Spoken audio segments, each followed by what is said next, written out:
Russian researchers in the late 1940s kept 5 people awake for 15 days using an experimental gas-based stimulant. They were kept in a sealed environment to carefully monitor their oxygen intake so the gas didn't kill them, since it was toxic in high concentrations. This was before closed-circuit cameras, so they had only microphones and 5-inch thick glass porthole-sized windows into the chamber to monitor them. The chamber was stocked with books, cots to sleep on but no bedding, running water and toilet, and enough dried food to last all 5 for over a month. The test subjects were political prisoners, deemed enemies of the state during World War II. Everything was fine for the first 5 days. The subjects hardly complained, having been promised, falsely, that they would be freed if they submitted to the test and did not sleep for 30 days.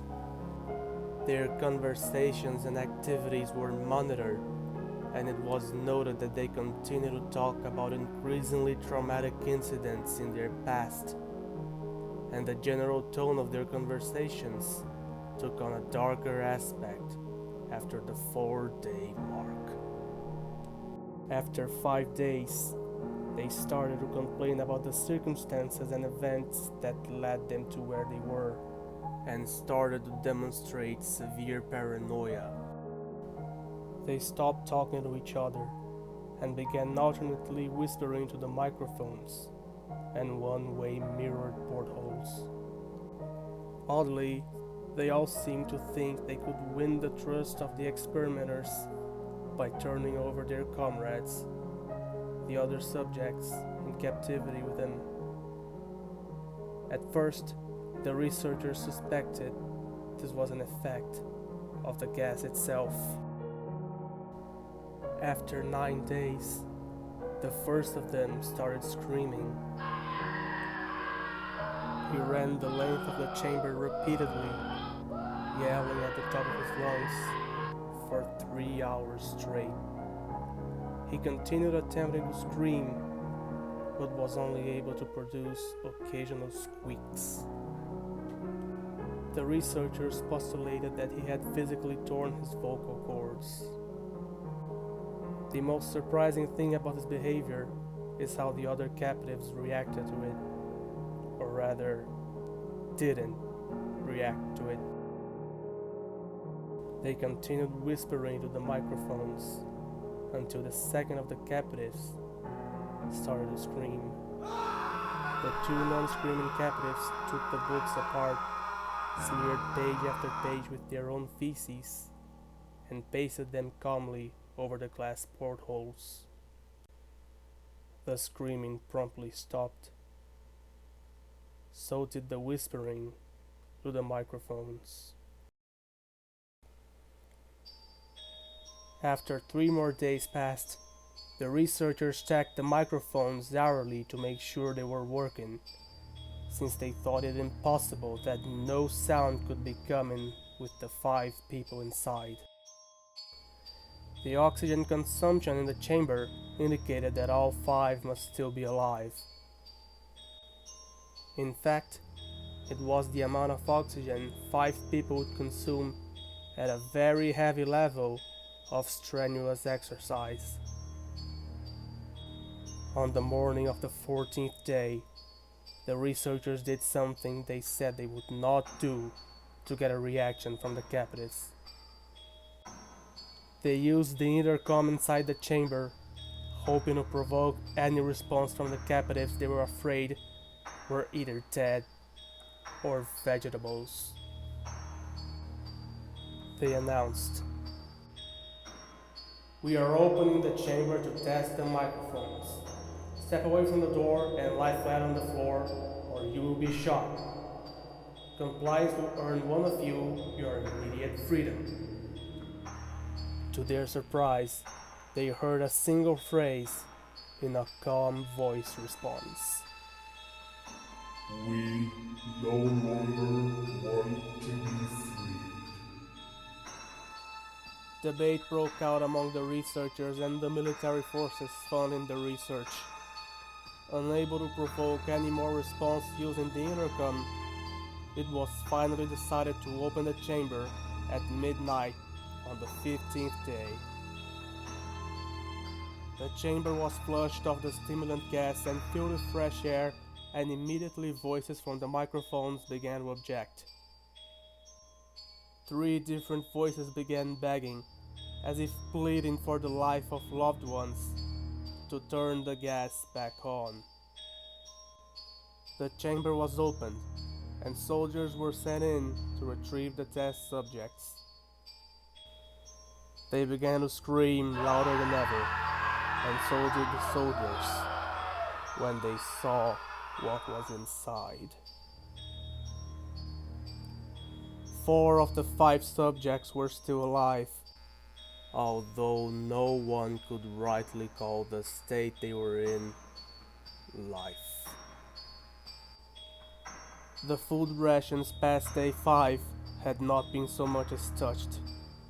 There were chunks of meat from the dead test subjects' thighs and chest stuffed into the drain in the center of the chamber, blocking the drain and allowing 4 inches of water to accumulate on the floor. Precisely how much of the water on the floor was actually blood was never determined. All 4 surviving test subjects also had large portions of muscle and skin torn away from their bodies. The destruction of flesh and exposed bone on their fingertips indicated that the wounds were inflicted by hand, not with teeth, as the researchers initially thought. Closer examination of the position and angles of the wounds indicated that most, if not all of them, were self-inflicted. The abdominal organs below the ribcage of all 4 test subjects had been removed, while the heart, lungs, and diaphragm remained in place. The skin and most of the muscles attached to the ribs had been ripped off, exposing the lungs through the ribcage. All the blood vessels and organs remained intact. They had just been taken out and laid on the floor, fanning out around the eviscerated but still living bodies of the subjects. The digestive tract of all 4 could be seen working, digesting food. It quickly became apparent that what they were digesting was their own flesh that they had ripped off and eaten over the course of days. Most of the soldiers were Russian special operatives at the facility, but still many refused to return to the chamber to remove the test subjects. They continued to scream to be left in the chamber and alternately begged and demanded that the gas be turned back on, lest they fall asleep. To everyone's surprise, the test subjects put up a fierce fight in the process of being removed from the chamber. One of the Russian soldiers died from having his throat ripped out. Another was gravely injured by having his testicles ripped off and an artery in his leg severed by one of the subject's teeth. Another 5 of the soldiers lost their lives, if you count ones that committed suicide in the weeks following the incident. In the struggle, one of the 4 living subjects had his spleen ruptured and he bled out almost immediately. The medical researchers attempted to sedate him, but this proved impossible. He was injected with more than 10 times the human dose of a morphine derivative and still fought like a cornered animal, breaking the ribs and arm of one doctor. When heart was seen to beat for a full 2 minutes after he had bled out to the point where there was more air in his vascular system than blood. Even after it stopped, he continued to scream and flail for another 3 minutes, struggling to attack anyone in reach and just repeating the word More. over and over, weaker and weaker, until he finally fell silent. The surviving 3 test subjects were heavily restrained and moved to a medical facility. The 2 with intact vocal cords continuously begging for the gas, demanding to be kept awake. The most injured of the 3 was taken to the only surgical operating room that the facility had. In the process of preparing the subject to have his organs placed back within his body, it was found that he was effectively immune to the sedative they had given him to prepare him for the surgery. He fought furiously against his restraints when the anesthetic gas was brought out to put him under. He managed to tear most of the way through a 4-inch wide leather strap on one wrist, even through the weight of a 200-pound soldier holding that wrist as well. It took only a little more anesthetic than normal to put him under, and the instant his eyelids fluttered and closed, his heart stopped. In the autopsy of the test subject that died on the operating table, it was found that his blood had tripled the normal level of oxygen. His muscles that were still attached to his skeleton were badly torn, and he had broken 9 bones in his struggle to not be subdued. Most of them were from the force his own muscles had exerted on them. The second survivor had been the first of the group of 5 to start screaming. His vocal cords destroyed, he was unable to beg or object to surgery, and he only reacted by shaking his head violently in disapproval when the anesthetic gas was brought near him. He shook his head yes when someone suggested, reluctantly, they tried a surgery without anesthetic, and did not react for the entire 6-hour procedure of replacing his abdominal organs and attempting to cover them with what remained of his skin. The surgeon presiding stated repeatedly that it should be medically impossible for the patient to still be alive.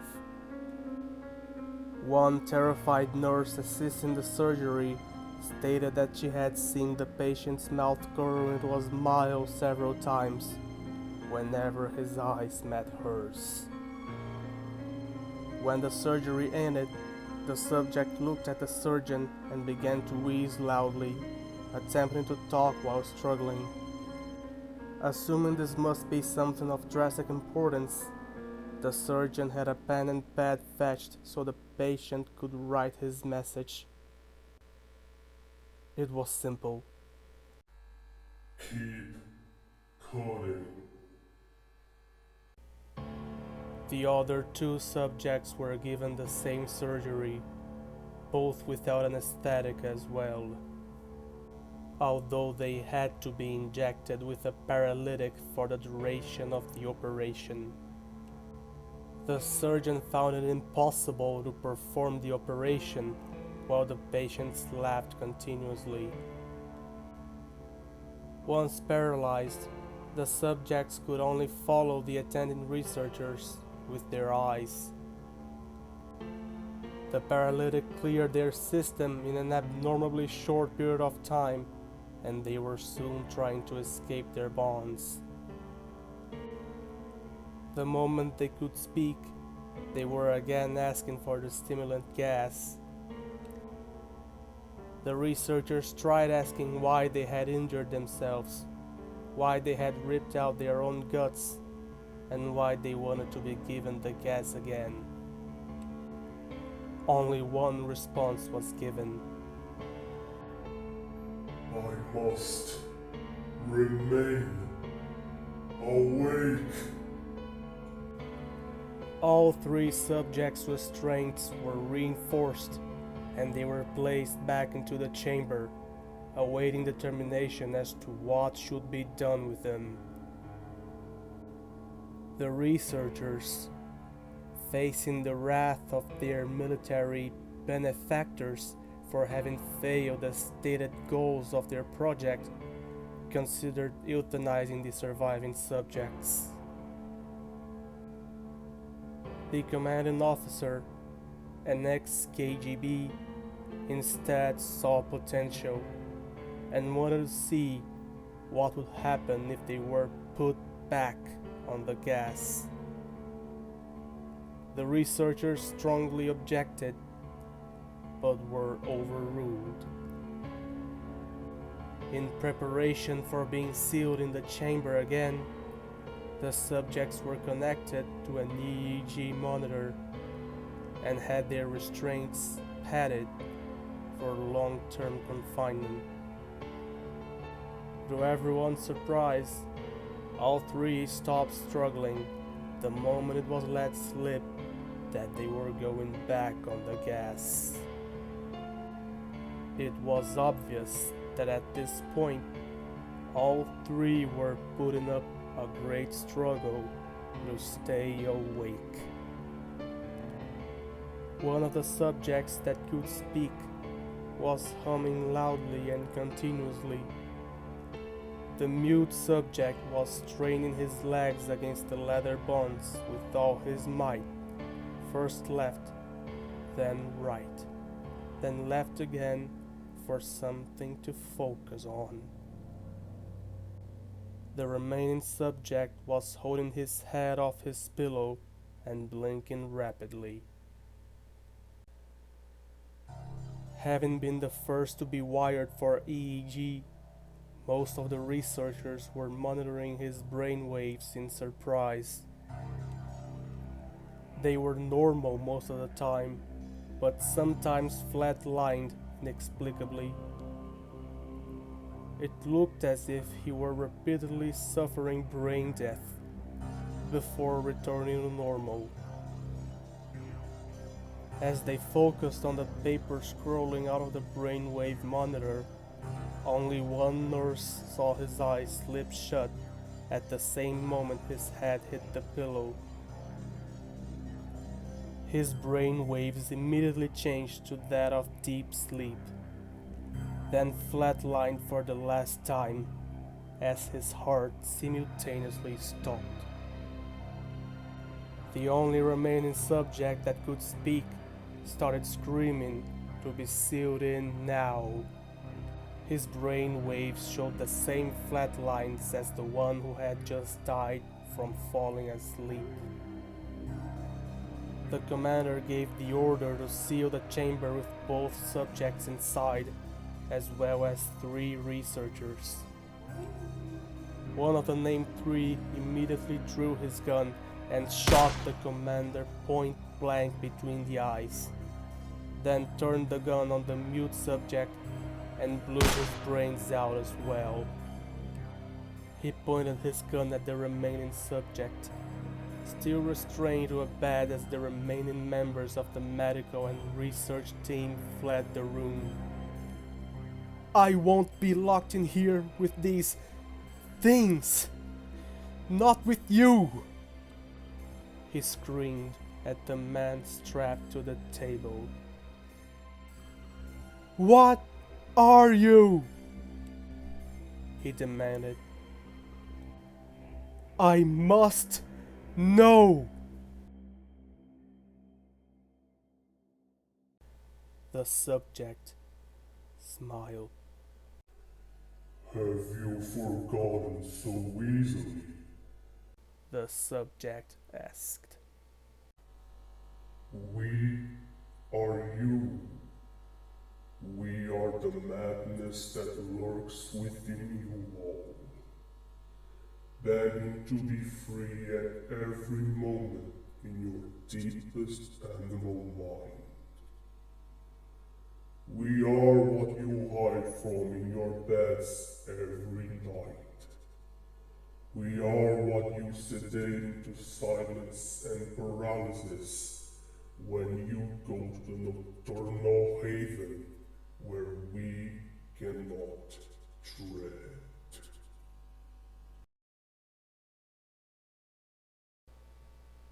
The researcher paused, then aimed at the subject's heart and fired. The EEG flatlined as the subject weakly choked out. So